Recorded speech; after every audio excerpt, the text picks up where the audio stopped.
I welcome you back to this extended study on the Gospel of Matthew. We find ourselves in Matthew chapter 25, and we are going to cover a portion of scripture that takes us from verse 14 to verse 30.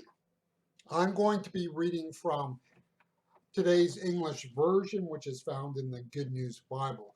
But note, I will not read all of the passage. I will read the opening introduction, drop down and read a verse or so, and then conclude with the final couple of verses of this portion of scripture. Matthew chapter 25 and beginning at verse 14. At that time, the kingdom of heaven will be like this. Once there was a man who was about to leave home on a trip. He called his servants and put them in charge of his property. He gave to each one according to his ability. To one he gave 5,000 gold coins, to another he gave 2,000, and to another he gave 1,000. Then he left on his trip. The servant who had received 5,000 coins went out at once and invested his money and earned another 5,000. In the same way, the servant who received 2,000 coins earned another 2,000. But the servant who had received 1,000 coins went off and dug a hole in the ground and hid his master's money. After a long time, the master of the servants came back and settled accounts with them. That's verse 19 now, dropping down to verse 25. He gives us, within the interlude, two of the people who have been given coins give account of what they have. We now drop to the third servant in verse 25. I was afraid, so I went off and hid your money in the ground. Look, here is what belongs to you. Verse 26. You bad and lazy servant, his master said. You knew, did you not, that I reap harvests where I did not plant and gather crops where I did not scatter them? Well, then you should have deposited my money in the bank, and I would have received it back with interest when I returned. Now take the money away from him and give it to the one who has 10,000 coins. For to every person who has something, even more will be given, and he who have more than enough. But the person who has nothing, even the little he has, will be taken away from him. As for the useless servant, throw him outside in the darkness, where he will cry and gnash his teeth. Here in the ancient world, slavery, and understand in the translation I read it said servant, but the word is slave. In the ancient world, slavery was ubiquitous. It was everywhere. And the slavery of the ancient world was fundamentally different from the slavery of the Americas.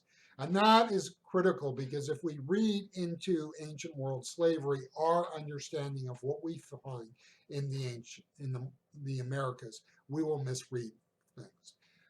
If you do a brief but selective history of slavery in the Americas, understand that the first people to be enslaved, in a sense, were indentured servants, people who came from the old world to the new, with a promise of so long of service in this country to a master. That system worked for a time, but was not adequate to address some of the labor needs. They tried to enslave the native peoples of the Americas. That did not work, and eventually turned to the Africans and the black Africans in particular, what we're talking about, people largely from West Africa. The ancient world, slavery was not race-based. In the Americas, the slavery trade was based on the triangle trade route, Africa to the Americas back to, say, England. And there was a series of trade where each part of that triangle received something and gave something. No, in the ancient world, slavery was the result of warfare primarily. What do we mean? You have a war, an army is defeated. You don't have POW camps, prisoner of war camps. You take those prisoners and you make them slaves. Or you conquer and destroy a city and you take the civilians and you enslave them. Now, within that slavery system, there was no respecter of ethnicity. It wasn't that. And then within that, they often took advantage of those slaves that had actual ability and talents. So it's quite possible for you as a slave to do very well in the Roman world because your talents and abilities would be appreciated and used.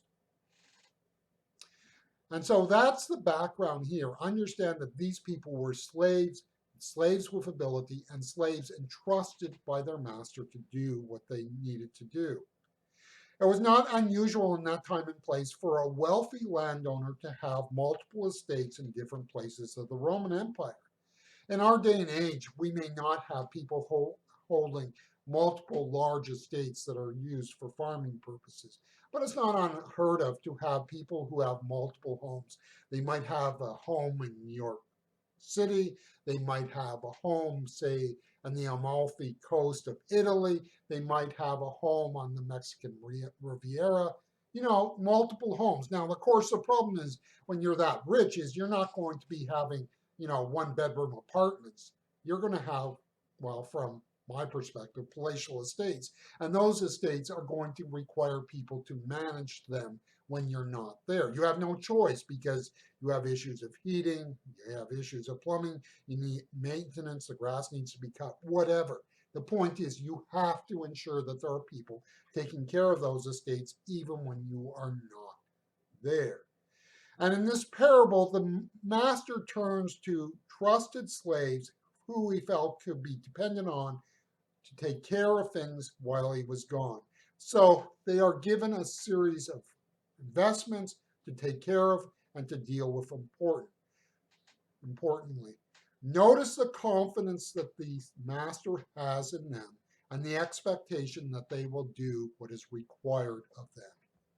The parable is true to life, and at this point, Jesus might have left the reality of what was done behind. You see, in the parable, the landowner does not give to each individual the same amount. In that sense, we can say that clearly the parable is not about a socialist. There are different people with different abilities and different talents. He understood, that is Jesus, that not all had the same ability and talent. Jesus is saying that not everybody in the church brings to the faith experience the same level of talents and abilities. And I think that's hugely, hugely important. And I think in a sense it can be very liberating. We're not all called to be the Apostle Paul or Mother Teresa. We are called to be faithful where God has placed us with the abilities and talents that God has given us. The issue is not whether you and I are 5 talent people. The issue is whether we will work appropriately with what we have. Like the last parable, there is the idea that we must be ready for when the master comes. There is going to be a time of accountability. We need to be ready. It is not if, but when. The key is whether we are faithful to the trust that he has put in us. The parable has been one that has always left an uneasy feeling for me. I think when we look at this, we would probably, and this is my read into it, feel a lot more comfortable if the person with the most given to them was the one that got bashed and trashed, not the one that had the least. The one with the most invested and got the same back in kind. So did the middle one. But it's the one with the least that takes and invests and chooses not to invest, but bury the coins and not even turn it into a bank to just get some interest. It is the person with the least amount of talents. The greatest threat to the faith is not a misguided effort, but the desire to take the safe and easy route. There are people in the church who are content to be saved from the world and all that is evil. And we go, well, isn't that a good thing? In the church, they will do what they like and what makes them look good. The church is for them is not a place to actually serve God. The church is a place to be safe and secure in the knowledge of salvation and from the world, but there is a sense in which they have no ambition or drive to actually serve God. They have no ambition and drive to actually put their faith into practical application. What they want often is God to do the work for them. They might come from an alcoholic home and their spouse is an alcoholic. They're not willing to do their part to change that relationship. They want God to intervene and step into it. They might come out of an abusive home where their parent or parents are abusive. And they, in a sense, want God to intervene and do the hard work. Now, in both of those cases, I'm being very harsh, no question about it. But there is a sense in which sometimes what people fail to see is that they need to do the hard things to make it possible. And the church is not just a place of escape where we can say, God, you take care of it. We must engage our faith, and at times that is not always easy. The church is not just a place to be saved from the world, and not a place, especially where one is saved, where one can, the church is to be a place where one is saved for the work of God. It is not about what we have, it is rather what we do with what we have. May we be willing to pour out our lives in service for Him.